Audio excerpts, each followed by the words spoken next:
स्वामी शरण सरस्वती घूमने जाते हैं रोज, उनके साथ कुछ मित्र भी जाते हैं। उन्होंने पूछा कि आप इतनी जगह गए हैं तो आपको सर्वाधिक जगह कौन सी अच्छी लगती है? डायरेक्ट तो नहीं बोल पाए कि आप ज्यादा खुश दिख रहे हैं यहाँ पर, ये तो मेरी टिप्पणी है। तो उन्होंने कहा आनंद तो भीतर की बात है, जगह कहाँ मैटर करती है। जहां रहता हूं भीतर तो वही का वही रहता है, बाहर के फेरबदल से कोई फर्क नहीं पड़ता। हाँ, लेकिन आनंद का एक्सप्रेशन बदल सकता है। उत्सव, जब आनंद का अतिरेक होता है, ऊर्जा का अतिरेक होता है, तो उत्सव के रूप में आता है। तो वो उत्सव कहीं किसी रूप में बनता है, कहीं किसी रूप में, कहीं जाते हैं तो एक्सरसाइज के रूप में हम सेलिब्रेट करते, आनंदित होते, उत्सव मनाते, कहीं जाते हैं तो हम प्राणायाम के रूप में, कहीं जाते तो जोक्स के रूप में, चुटकुले के रूप में, कहीं जाते तो गीत के रूप में। भांति भांति से हमारे आनंद के एक्सप्रेशन परिस्थिति के हिसाब से बदल सकते हैं। कहीं हम ऊंची चढ़ाइयों का मजा ले रहे हैं, पहाड़ों का मजा ले रहे हैं, तो आनंदित तो हम हमेशा हैं। तो ओशो से भी किसी ने एक बार पूछा कि हम साधना बहुत कर रहे हैं जैसा आप बता रहे हैं, लेकिन हम कैसे अपना आकलन करें, कैसे आगे अपने साधना को कि हम सही दिशा में जा रहे हैं और हमारी प्रगति विकास साधना में हो रहा है, हमारा आत्मिक विकास हो रहा है। तो ओशो ने कहा आकलन बस एक ही क्राइटेरिया काफी है अपनी साधना को आंकने के लिए, वो ये है कि आपका दिन ब दिन आनंद बढ़ रहा है।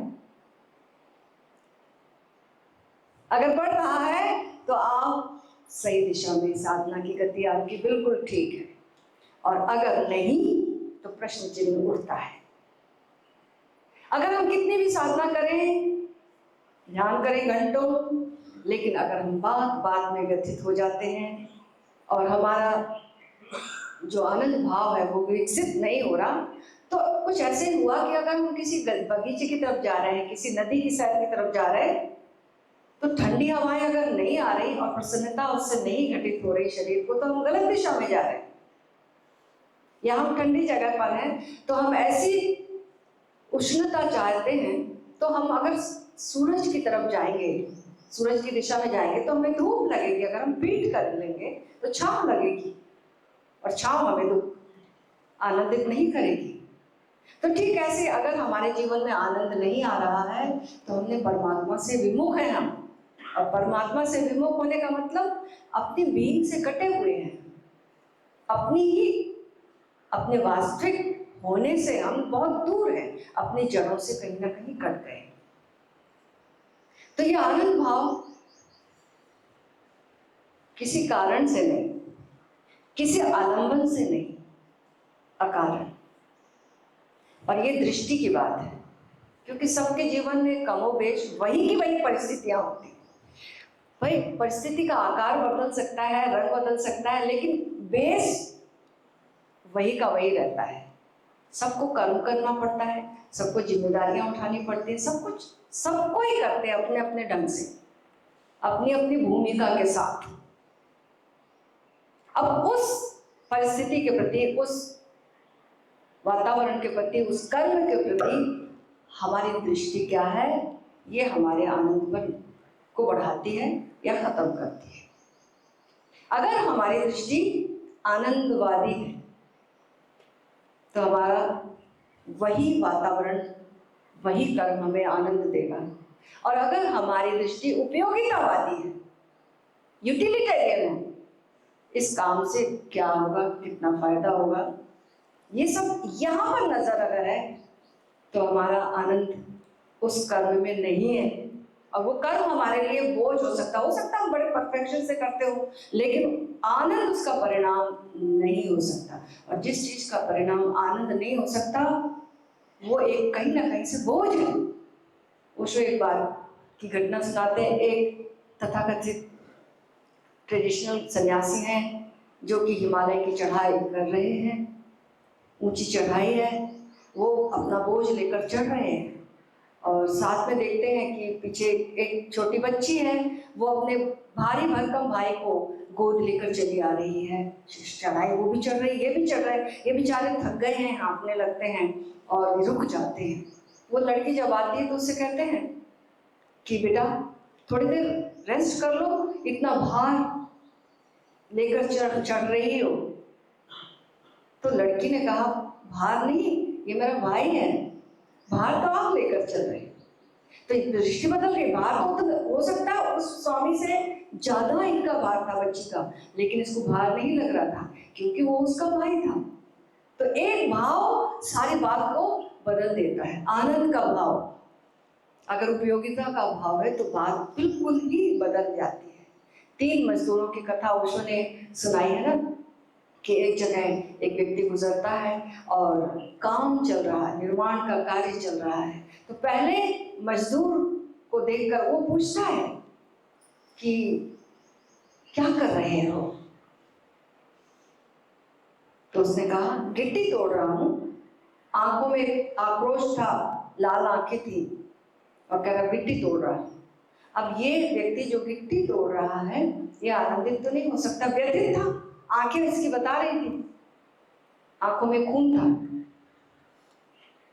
दूर आगे बढ़ता है और आगे जाता है। फिर एक व्यक्ति से पूछता क्या कर रहे हो आप, यहाँ क्या हो रहा है?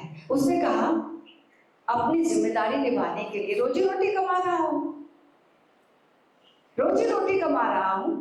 और रोजी रोटी अगर कोई कमाएगा तो उसमें मजा नहीं आ सकता, आनंद तो नहीं हो सकता, भार ही हो सकता है। वो ये आदमी जिंदगी को बोझ जैसी ढो रहा है, इसकी ये हालत है।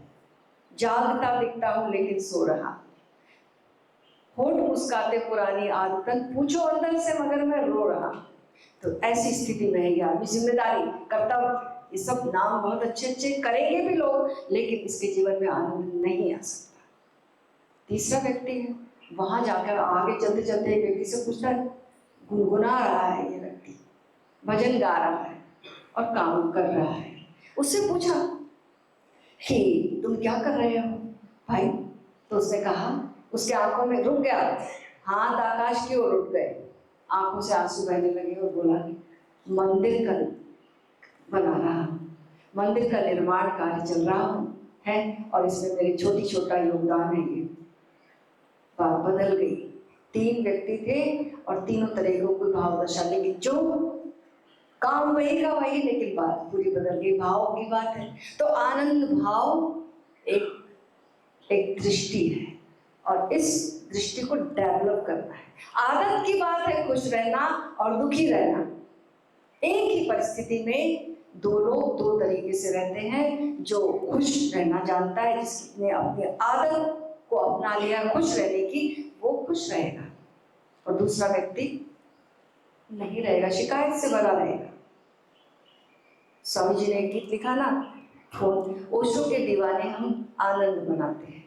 सब जानते हैं गीत को ना, आज फिर से गाएंगे हम खोल के।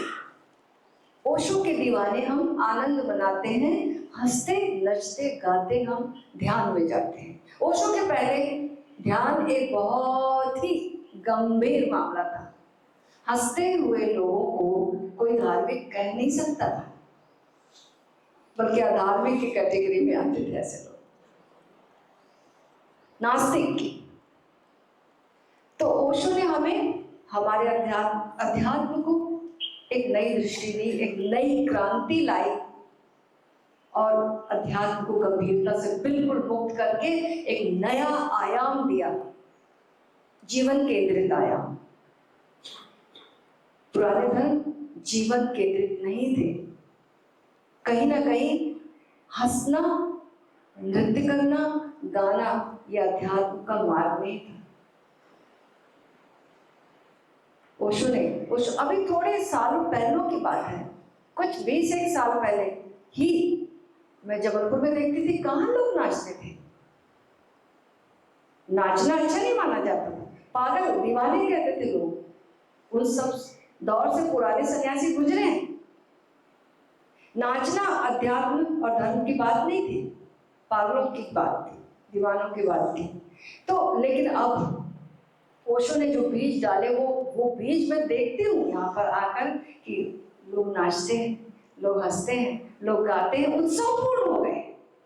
अभी जगह जगह यहाँ पर लोगों ने शाम का जो सत्संग रखा, उसमें जो लोगों का उत्सव देखा, मेरे को लगा कि बात बिल्कुल बदल गई है, दृष्टि बिल्कुल बदल गई है। ओशो ने जो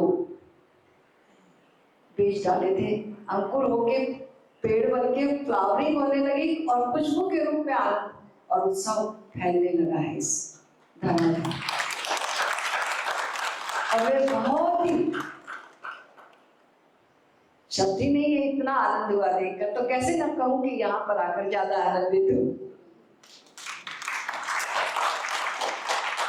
तो ओशो की जो बात है इस गीत में है, ना तो हमें दुश्मन मन के, ना ही शत्रु अपने तन के, ना त्यागी ना लोभी धन के, हम हैं रिंद परम जीवन के। कहीं ना कहीं हमें मन और तन से दुश्मनी सिखाई थी, और जब हम मन और तन से दुश्मनी करते तभी हम सोचते हैं कि हम अध्यात्म के मार्ग पर चल रहे हैं। नहीं, ये ओशो ने बताया कि ये मन तो दरवाजा है, जैसे ये सज्जन अभी दरवाजे से भीतर आए, दरवाजा है मन, भीतर आने का, अपने भीतर जाने का दरवाजा है। उसी दरवाजे से हम बाहर भी जा सकते हैं। अभी हम कोई बाहर भी जा सकता है, इसी से अंदर आ सकता है। ठीक ऐसे मन के दरवाजे से ही हम बाहर गए हैं, तो उसी दरवाजे से हम भीतर लौट सकते हैं, अपनी बींग तक, अपने अंतरतम तक, अपने स्वरूप तक। ना तो हमें दुश्मन मन के, ना तो हमें दुश्मन मन के, ना ही शत्रु अपने तन के। जो मन के दुश्मन हो गए तो तन भी एक मंदिर है, और इस मंदिर में चैतन्य देव, हमारा आत्मदेव विराजमान है। तो इस कुछ लोग हैं जो मंदिर को सजाने में पूरी जिंदगी लगा दी, भूल ही गए अंदर आत्मदेव तक जाना है, उसकी पूजा करना है, वो भूल गए, खाली सफाई में लग गए। नहीं, उसको सजाना है, मंदिर है, उसको स्वच्छ रखना है, मंदिर है, उसको सम्यकता से जीना, ये सम्यक दृष्टि है इसके प्रति, सम्यकता, सम्यक जीवन शैली इस मंदिर की सजावट है। तो ये शरीर एक मंदिर है, इसमें परमात्मा विराजमान है, मन एक दरवाजा है इस मंदिर के भीतर आने का, और इसके भीतर ही हमारा निराकार स्वरूप छिपा हुआ है। जब हम उस निराकार स्वरूप में डूबते हैं, रोया रोया आनंद से भर जाता है, एक गहरी तृप्ति आती है, उसके बाद ही उत्सव बनता है, क्योंकि इतना अतिरेक हो गया। अब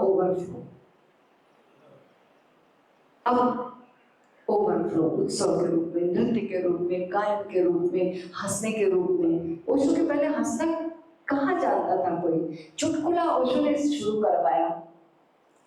चुटकुले और हास्य एक विधि हो सकती है, उन्होंने दी पहली बार। हंसते हंसते हमारी सांस अचानक थम जाती है, और वही घटित होता है जो देवी पार्वती को भगवान शिव ने कहा था कि दो सांसों के बीच में देवी ठहरो, उस अंतराल को पकड़ो। जब हम हंसते हैं अचानक सांस ठहर जाती है, एक पॉइंट आता है, चुटकुला चलता रहता है, और अचानक उस पॉइंट से कहाँ मोड़ लेने की बात अचानक अनएक्सपेक्टेडली मुड़ जाती है, वो पंच लाइन हमें हंसा देती है। और हंसते हैं जब हम, विचार अवस्था हो जाती है, कोई विचार करते करते कहाँ हंस सकता है? फिर तो ऐसा मैं नहीं समझती कोई चमत्कारी होगा जो विचारों में डूबा हुआ है और हंस भी देगा, ना भी नहीं हंस सकता। तो ये विधि ओशो ने कितनी सरल विधियां दी है, कितनी सरल, बस एक समझ हम पैदा कर लें इनके प्रति, तो पूरा जीवन एक साधना पथ हो जाता है, और वो पथ प्रभु के मंदिर तक ले जाता है। और उस मंदिर तक जो पहुंच जाता है उसका जीवन आनंद और उत्सव से भरपूर